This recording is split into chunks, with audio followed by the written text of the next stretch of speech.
기도와 찬양 감사드립니다. 지난 5월에는 부모의 입장에서 어떤 부모가, 그리고 지난주 Father's Day에도 온 가족 예배를 드리면서 부모가 자녀에게 그런 중심이 필요한 말씀이고 또 어울리는 말씀이기도 합니다만, 우리가 부모에게 라는 또 주제가 좀 다뤄지지 않았다라는 아쉬움이 있었는데, 또 마침 또 너무 늦지 않게 또 오늘 10계명 5계명을 생각해 보면서 오늘 다시금 우리가 부모에게 그런 균형을 맞출 수 있는 또 기회가 된 것 같아서 참 좋다는 마음이 듭니다. 10계명의 5계명은 인간 사이에 지키라고 베풀어 주신 첫 번째 계명입니다. 모세가 두 돌판을 하나님께로부터 받았습니다. 두 돌판에 1에서 5, 6에서 10, 5개를 적어주신 것이 아니라 첫 번째 돌판에는 1에서 4계명까지, 둘째 돌판에는 5에서 10계명까지 4가지, 6가지를 담아주셨습니다. 하나님을 향한 계명과 이웃을 사랑하는 계명을 준 거죠. 그런 의미에서 잘 생각해 보시면 제5계명이라는 오늘 함께 받은 이 계명은 하나님을 사랑하는 계명에서 이웃을 사랑하는 계명으로 넘어가는 다리의 역할을 하는 계명이 된다라는 것을 생각해 볼 수 있습니다. 다시 말해서 하나님을 사랑하며 섬기는 삶은 이제 부모를 공경하는 다리를 건너서 마침내 이웃을 사랑하며 섬기는 삶으로 연결되어진다라는 것입니다. 부모를 공경하지 아니하고 이웃을 사랑하기가 어려운 것입니다. 부모를 공경하는 것이 이웃을 사랑하는 첫걸음이 되는 것입니다. 하나님께서 자녀를 부모에게 맡기셨습니다. 부모는 하나님을 대신해서 맡기신 하나님의 자녀를 돌보고 양육합니다. 다시 말해 부모는 자녀에게 하나님의 대리자인 것입니다. 그리고 우리의 자녀들은 부모된 저와 여러분을 통해서 하나님의 사랑을 배웁니다. 사랑이란 상대방을 소중하게 여기는 것입니다. 그렇다면 어떻게 우리가 다른 사람을 소중히 여기는 법을 배우는 것일까요? 바로 부모의 공경함을 통해서, 첫걸음으로 부모를 공경함을 통해서 그 다음으로 다른 사람을, 부모가 소중함을 아는 사람이 참되게 다른 사람을 소중하게 여길 줄 안다라는 것입니다. 성도에게 하나님 사랑과 이웃 사랑은 동전의 양면 같습니다. 동전은 양면이 다 있어야 통용될 수 있습니다. 마찬가지로 이웃 사랑이 없는 하나님의 사랑은 거짓입니다. 하나님을 사랑한다고 말하면서 형제를 미워하는 사람은 거짓말하는 사람입니다. 요한일서 4장의 말씀처럼 말입니다. 하나님 사랑이 없는 이웃 사랑도 바른 신앙인의 모습이 아닙니다. 하나님의 사랑이 부모를 공경함을 통해서 이웃 사랑으로 이어지는 것이 바로 온전한 신앙입니다. 오늘 받은 5계명에는 또한 복이 붙어 있습니다. 인간 사이의 다른 모든 계명들을 살펴보시면요, 하지 말라, 하지 말라, 하지 말라, 하지 말라, 로라고 붙어 있습니다. 히브리어로는 로라는 말이 부정어거든요. 부정사입니다. 하지 말아라. 그런데 여러분 보십시오. 모든 다른 인간 사이의 계명은 하지 말아라, 하지 말아라, 하지 말아라 하는데 제5계명만 하라라고 하시면서 거기서 그치신 것이 아니라 하라 그러면 복을 주겠다, 그렇게 말씀하시는 것입니다.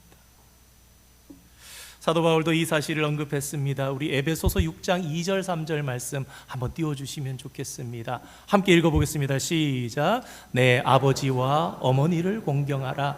이것은 약속이 있는 첫 계명이니 이로써 내가 잘되고 땅에서 장수하리라. 아멘.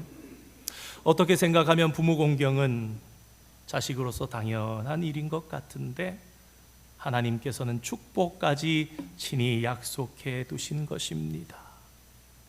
이것을 통해 성도된 우리가 무엇을 알게 됩니까?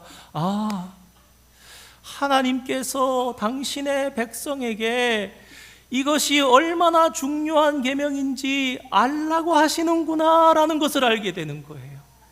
10계명이 다 중요한 계명일진데 다른 계명들에선 없는 복을 하나님께서 이 5계명에는 특별히 다 지켜야 하는 것임에도 불구하고 이것은 지키면 내가 친히 복을 주겠다. 그러므로 성도 여러분, 우리는 5계명을 주신 하나님의 뜻을 깊이 생각해 보아야 하겠습니다. 내 부모를 공경하라에서 공경하다라는 단어는 히브리어로 카베드라는 단어입니다. 그리고 그 뜻은 무겁다라는 뜻입니다. 그런데 히브리어 원문을 잘 살펴보면 이 카베드라는 동사가 원형 그대로 쓰인 것이 아니라 PL형으로 여러분들 기억하실 필요는 없습니다만 이게 PL형은 어떤 뜻이냐? 능동태 강조형이 됩니다. 제가 이 번역을 넣어서 살려서 한번 내 부모를 공경하라라는 말씀을 다시 한번 번역해 보겠습니다. 내 부모를 정말로 강조죠. 무겁게 여기라. 가베드, 무겁다. 이는 부모를 절대로 무시하지 말고 가볍게 여기지 말라는 말씀입니다. 신약 성경에서도 예수님께서 이 말씀을 언급하시지요. 그러므로 이 말씀이 신약 성경 원문인 헬라어로도 쓰입니다. 그런데 이 헬라어 신약 성경을 보면 히브리어 원문인 카베드를 가지고 티마오라는 헬라어로 번역한 것을 보게 됩니다. 이 단어는 값지게 여기다라는 뜻입니다. 부모를 무가치하게 여기거나 짐처럼 여기지 말고 어떻게 해요? 보석처럼 존귀하게, 귀하게, 값지게 여기라는 것입니다. 그러므로 우리 그리스도인들은 부모를 이 세상에서 가장 귀중한 보석으로 여겨야 마땅한 것입니다. 그런데 부모의 충고를 무시하면서 때로 핀잔을 주는 자녀들을 보게 되는 것 같습니다. 말도 안 되는 소리 좀 하지 마세요. 그거 모르시면 좀 가만히 좀 계세요. 그건 너무 구식입니다. 지금 때가 많이 변했습니다. 여러분, 그러므로 이러한 말은 부모를 공경하는 말이 아닙니다. 왜냐하면 부모를 무겁게 여기는 자녀는, 부모를 보석처럼 여기는 자녀는 이러한 말을 할 수 없기 때문입니다. 부모를 공경하라는 말씀에는 부모가 수치심을 느끼지 않도록 하라는 의미도 내포되어 있는 것입니다. 그러므로 자녀들은 부모의 마음을 상하게 하는 언행을 삼가해야만 하겠습니다. 왜냐하면 부모 공경은 공손한 언행으로 먼저 표현되기 때문입니다. 부모를 공경하는 자들에게 주신 하나님의 축복, 하나님의 약속은 무엇입니까? 내 하나님 여호와가 내게 준 땅에서 내 생명이 길리라, 오늘 말씀입니다. 그런데 많은 성도들이 길이 살리라, 장수하리라 이 말씀은 기억하는데 보다 정확하게, 보다 분명하게 잘 기억을 못하시는 것 같아요. 단순히 오래 살 거다 그 말씀이 아닙니다. 요새 이제 100세 시대라 그래서 뭐라 그럽니까? 오래 사세요라고만 하면은 복이 아니래요. 오래만 살면 뭐해? 건강해야지 그러잖아요. 건강해야 오래 사는 것이 복된 것처럼 장수하리라 단순히 오래 살라는 것이 아닙니다. 무엇이 이것을 꾸며주고 있습니까? 하나님이 주신 땅에서 내가 오래 내 생명이 길리라 장수하리라. 여러분, 이스라엘 백성들에게 하나님께서 주신 땅이 어디입니까? 바로 약속의 땅 가나안입니다. 하나님이 선물로 주신 젖과 꿀이 흐르는 땅에서 행복하게 오래 사는 비결은 바로 부모를 공경하는 것이라는 것입니다.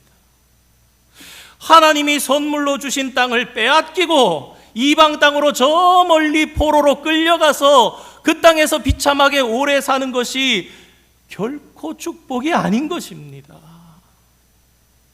하나님의 백성이 부모를 공경하지 못해서 하나님이 주신 땅에서 그 생명이 길지 못하면 어떻게 되는 것입니까?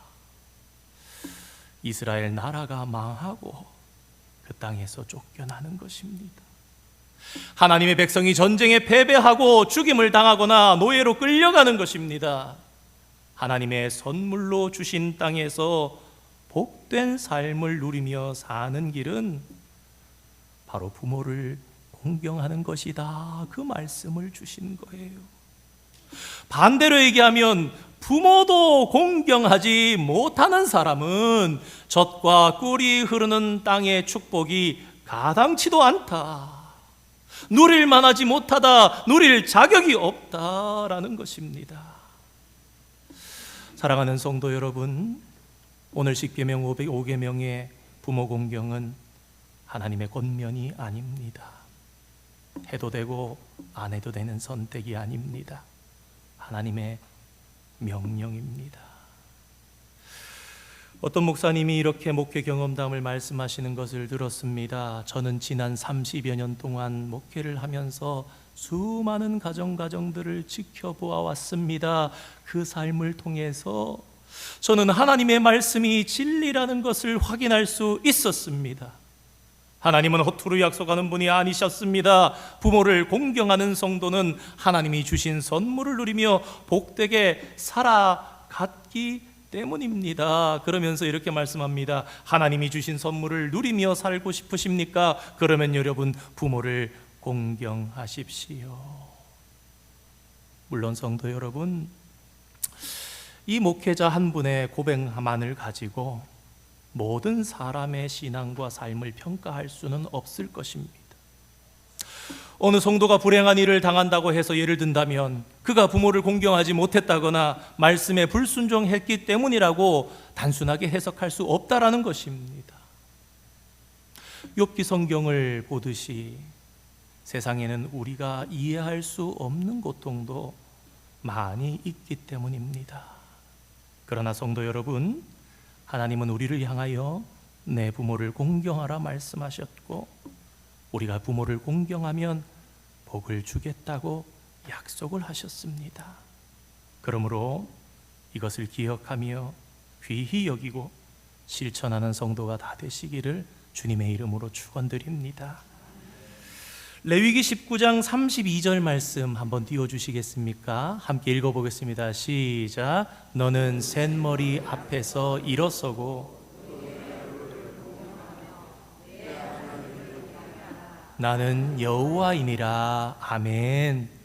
레위기의 구조가 앞에는 하나님을 사랑하는 제사법이 하나님 사랑, 그 다음에 중간에는 성결법을 통해서 나를 사랑하는 법, 우리 17장 18장 넘어가면 마지막 27장까지는 사회를 사랑하는, 이웃을 사랑하는, 그 중에서 레위기 19장은 굉장히 중요한 장이 됩니다. 구절 구절마다 마음에 새기면서 받을 만한 것입니다. 왜냐하면 하나님께서 원하시는 사회, 하나님께서 원하시는 세상을 기록해 놓았기 때문입니다.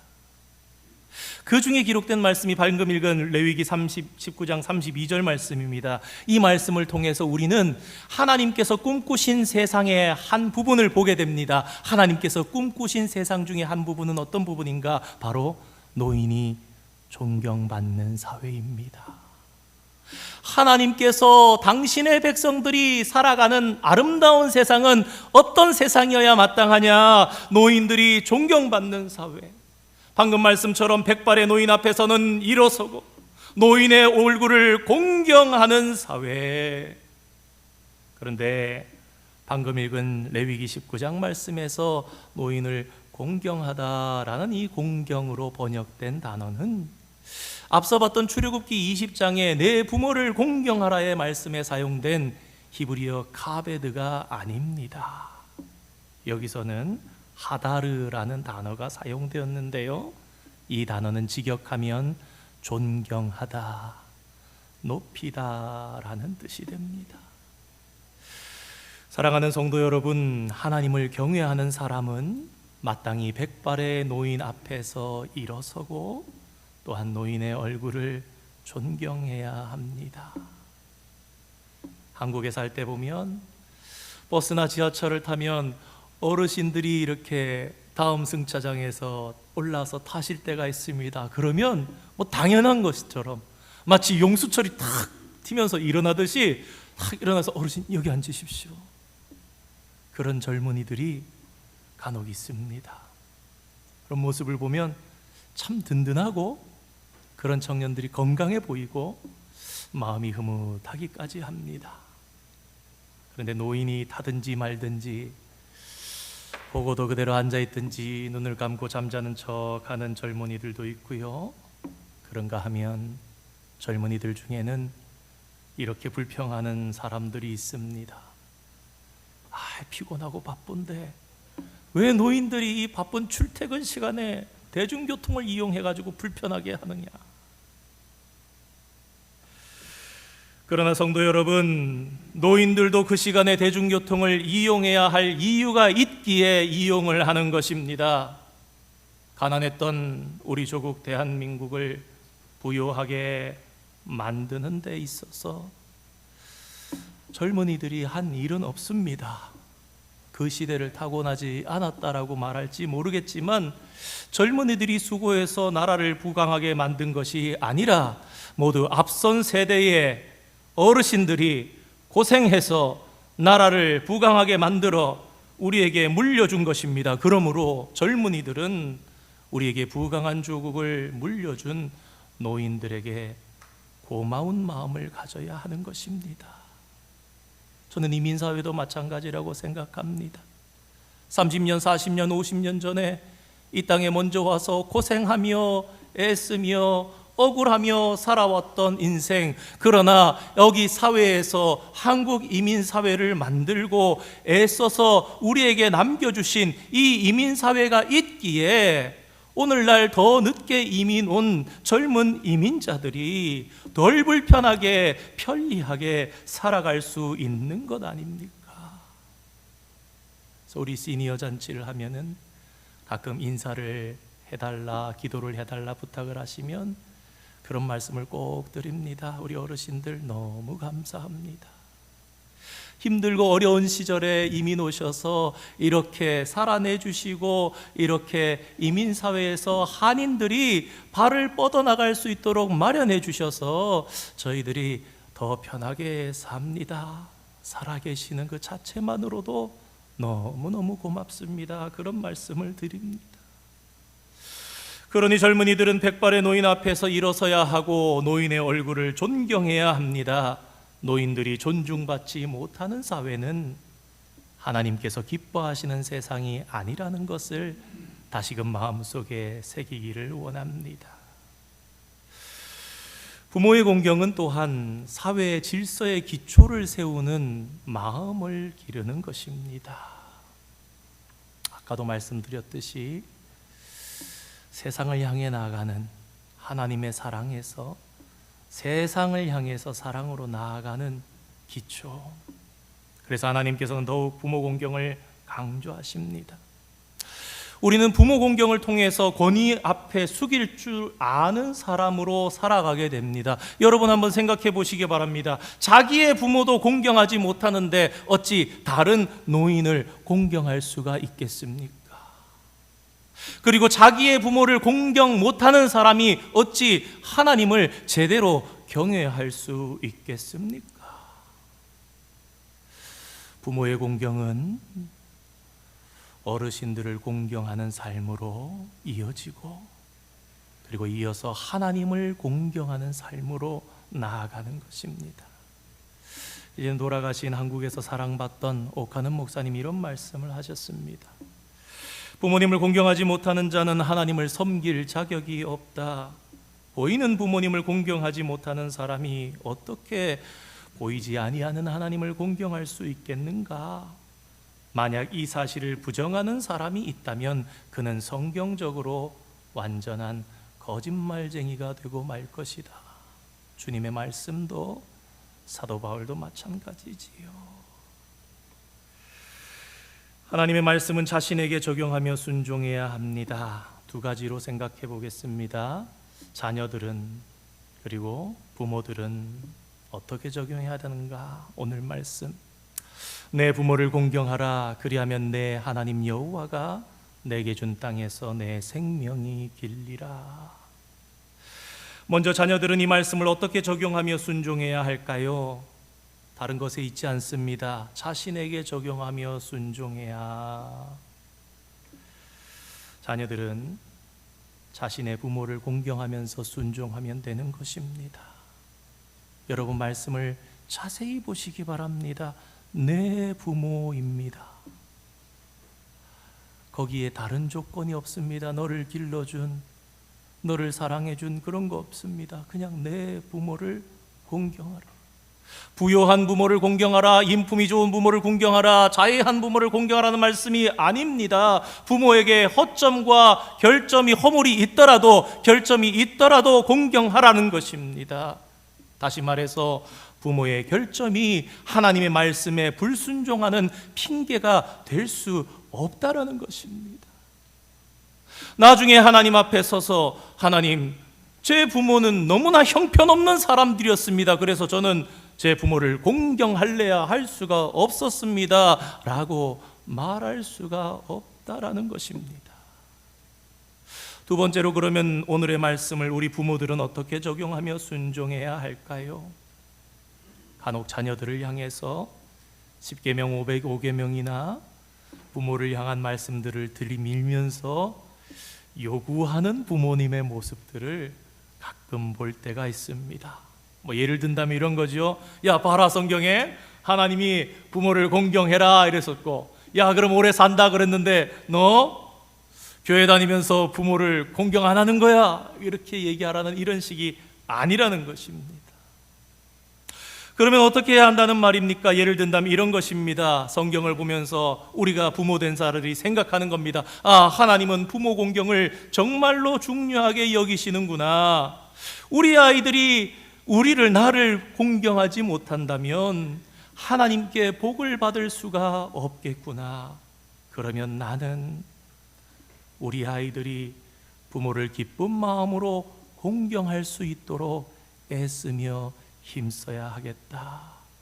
그래야 우리 아이들이 하나님을 기쁘시게 하고 하나님 주시는 복을 누리면서 살 수 있지 않겠는가. 이런 마음으로 부모들이 적용하며 자녀들에게 축복의 길을 열어줄 수 있도록 애를 써야 올바르다는 것입니다. 어떤 집사님이 목사님에게 일러주듯이 이런 얘기를 했다고 합니다. 목사님, 아무개 집사 있잖아요. 자기 시어머니한테는 잘 못하면서요, 근데 교회에서 양로원 봉사 가면은 빠지지 않고 가서는 누구보다 열심히 어르신들을 섬깁니다. 목사님, 그 집사님은 거짓된 마음으로 봉사하는 것 아닙니까? 여러분 들으시고 어떻게 생각하십니까? 시어머니에게 효도하지 못하는 며느리가 교회에서 봉사하는 양로원에 가서 어르신들을 열심히 섬기는 것, 이것은 과연 위선일까요? 목사님이 그렇게 묻는 집사님에게 이렇게 대답하셨답니다. 집사님, 그렇지가 않습니다. 사실 그 며느리는 어르신을 섬기고자 하는, 섬기고 싶은 따뜻한 마음을 가지고 있습니다. 그런데 그 사랑의 섬김을 시어머니에게는 차마 하지 못하고 있는 것입니다. 양로원의 어르신들은 그 며느리에게 상처를 주지 않았습니다. 그래서 그분이 양로원에 봉사 가면 행복하게 섬길 수 있었던 것입니다. 그런데 시어머니는 며느리에게 많은 상처를 주었습니다. 그래서 시어머니를 며느리가 편하게 섬기지 못하는 것입니다. 시어머니에게 따뜻하게 하지 않는다고 해서 그분의 양로원 봉사가 거짓이라고 할 수는 없습니다. 그렇게 말씀하셨답니다. 앞서 말씀드린 것처럼 부모가 허물이 있다고 말씀을 불순종하는 핑계가 될 수는 없습니다. 두 가지가 있겠죠. 그 며느리가 진짜 그리스도인이라면 자신에게 상처를 주었던 시어머니라도 용서하고 사랑을 베풀 수 있도록 기도하며 성령의 도우심을 구해야 할 것입니다. 하지만 시어머니도 며느리가 잘못한다고 원망만 할 것이 아니라 하나님 앞에 자신을 돌아보며 자기 죄를 회개하고 며느리에게도 용서를 구해야 하지 않겠습니까? 그래야 자녀인 며느리가 기쁘게 부모를 공경하며 하나님 주신 복을 누리며 살아갈 수 있게 되는 것입니다. 성도 여러분, 우리는 이 집사님처럼 하나님의 말씀을 다른 사람에게 우리 뜻을 관철시키기 위한 도구로 사용해서는 안 됩니다. 다만 우리는 내게 주신 말씀 받았으면 하나님의 말씀 앞에 엎드려 그 말씀에 먼저 나 자신이 그저 순종하며 나아가면 되는 것입니다. 우리는 모방을 통해서 인생을 배웁니다. 부모 공경도 마찬가지입니다. 보고 배웁니다. 우리가 부모를 공경하면 우리 자녀들은 우리에게 보고 배워서 부모인 저와 여러분에게 공경할 것입니다.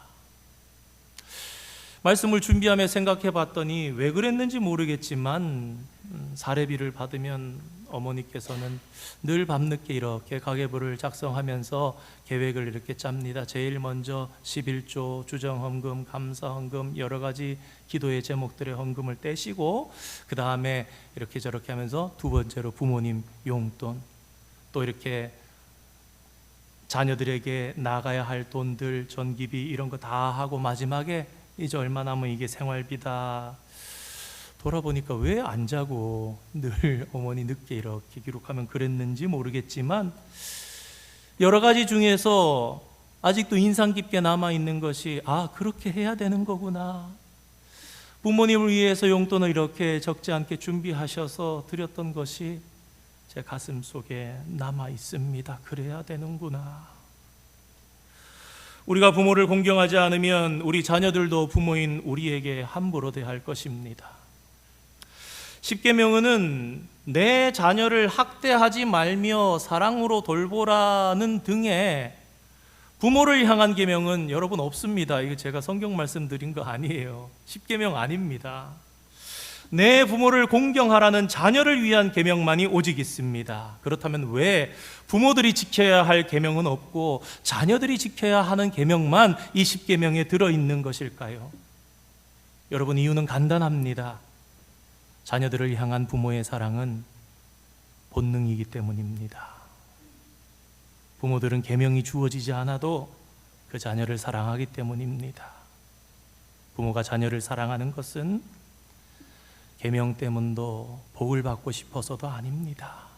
그냥 사랑이 그 마음 속에서 샘솟아 나기 때문입니다.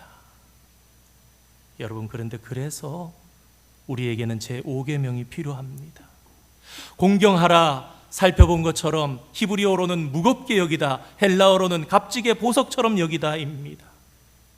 부모들은 자녀들을 중하고 귀하게 보석처럼 여깁니다. 그런데 정작 자기 부모는, 그 부모가 그들의 부모에게는 어떻습니까? 공경해야 할 부모의 자리에 그저 자녀들을 놓고 자녀만을 섬기고 있지는 않습니까? 우리 어머니 아버지는 내 자식들 끔찍이 살피니까 나도 내 자식을 끔찍이 살펴주면 그것이 할머니 할아버지 된 나의 부모를 기쁘게 해주는 일이라고 여기고 있지는 않습니까? 그런데 성도 여러분, 곰곰이 생각해 보시기 바랍니다. 가정에서 귀한 대접만 받으면서 왕자처럼 공주처럼 자라난 우리의 자녀들이 과연 세상에 나가서 어른들을 공경할 수 있을까요? 부모가 할머니와 할아버지를 무시하는 것을 보면서 자란 자녀들이 과연 자기 부모를 공경하면서 살아갈 수 있겠습니까? 아니요. 몇 번만 그렇게 해도 그 자녀들은 나도 그 정도 나이 되면, 아니 혹 어릴 때는 그런 생각이 안 들다가도 커서 우리 엄마 아빠도 예전에 보니까 이 정도 나이에 그러던데 나도 가끔 한 번씩 그래도 되는 거 아닌가, 그렇게 생각하지 않겠습니까? 성도 여러분, 우리는 하나님의 말씀대로 살아야 합니다. 다시 말씀드립니다. 우리는 자녀가 아니라 부모를 공경해야 합니다.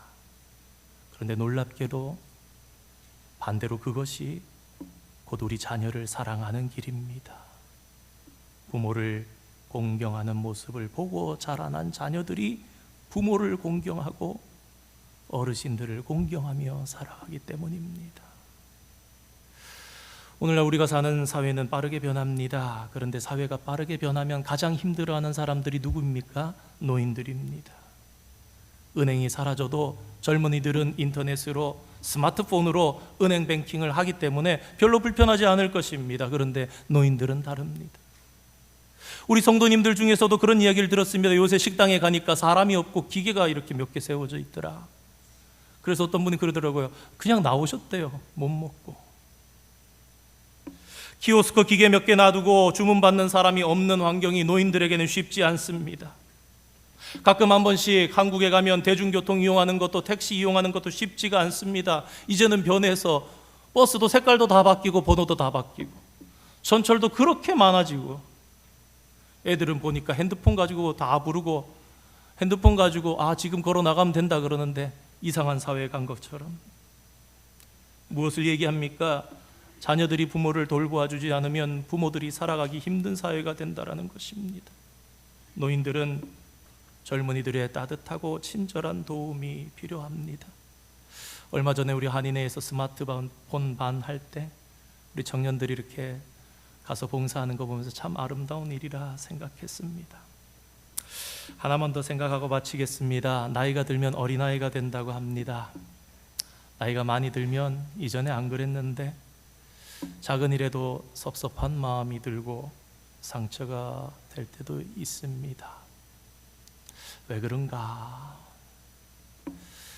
힘이 있을 때는 그래도 괜찮았는데 이것저것 다 못하는 사람이 되고 여기저기 몸도 마음도 고장나고 자신이 없어지고 그러다 보니까 전에는 안 그랬는데 작은 일도 섭섭하고 작은 일도 상처가 되는 일들이 있습니다. 그런데 그래서 자녀들이 생각할 때 부모님들 생각이 유치하게 느껴질 수 있을 수도 있을 것입니다. 그러나 성도 여러분, 부모를 진정 공경하는 것은 부모님의 말씀에 늘 귀를 닫지 않는 것입니다. 부모님이, 어르신들이 여차저차 말씀하시는 것은 오랜 세월 가운데 경험과 이유가 충분히 있기 때문에 그렇게 말씀하시는 것입니다. 또 부모를 노년의 허전함과 외로움에 방치하지 않는 것이 부모를 공경하는 것입니다. 주나라 시대에 노래자라는 사람이 있었습니다. 그분은 70세의 나이에 어린아이의 옷을 입고 어린아이 같은 장난을 치면서 늙으신 부모님을 기쁘게 해드렸다는 고사가 남아있지요. 그래서 노래지희다, 이 단어가 부모에 대한 지극한 효도를 의미하는 말이 되어 전해지고 있습니다. 다른 말씀 드리고 싶은 것이 아닙니다. 세상에 그냥 이야기를 하고 싶은 것이 아닙니다. 부모를 기쁘게 하는 것이 부모 공경입니다. 부모의 마음을 살펴서 어떻게 기쁘시게 해볼까 고민하는 것이 부모 공경입니다. 고민해 보는데 뭘 해드려야 될지, 무엇이 불편하신지 잘 모른다면 요즘 들어 우리가 부모님께 마음이 덜했다라는 증명이 되는 것입니다. 사랑하는 성도 여러분, 말로만 효도하는 것이 아니라 구체적인 필요를 채워드리는 것이 바로 부모를 공경하는 것입니다. 수천 년 동안 부모를 공경하는 방법, 효도하는 방법은 하나뿐이었습니다. 그리고 앞으로 주님께서 재림하실 때까지도 효도하는 방법은 하나뿐일 것입니다. 살아계실 때 해야 합니다. 혹시 이 자리에 이미 부모님 모두 천국에 계신 분이 계시다면 두 가지 실천 방향이 있습니다. 첫째로 부모님께 다 못한 사랑을 하나님을 아버지로 삼아 공경하시고, 둘째로 교회와 이웃의 어른들을 공경하시면 됩니다. 오늘 우리는 10계명의 사람을 향한 첫 번째 계명, 하나님 사랑과 이웃 사랑을 이어주는 다리가 되는 제5계명의 말씀을 살펴보았습니다. 오늘 말씀의 제목처럼 이웃 사랑의 first step, 첫 번째 걸음이 바로 부모를 공경하는 것입니다. 하나님을 사랑하는 거기에서 부모를 사랑할 수 있는 사람이 되어야 비로소 진정 이웃을 사랑할 수 있는 사람으로 준비가 되는 것입니다. 이 하나님의 말씀을 무겁고 귀중하게 받아서 뜨거운 마음으로 실천하며 하나님의 사랑을 나타내고 나아가 우리의 이웃도 뜨겁게 사랑할 수 있는 저와 여러분이 되시기를 주님의 이름으로 축원드립니다. 함께 기도하겠습니다. 거룩하신 하나님,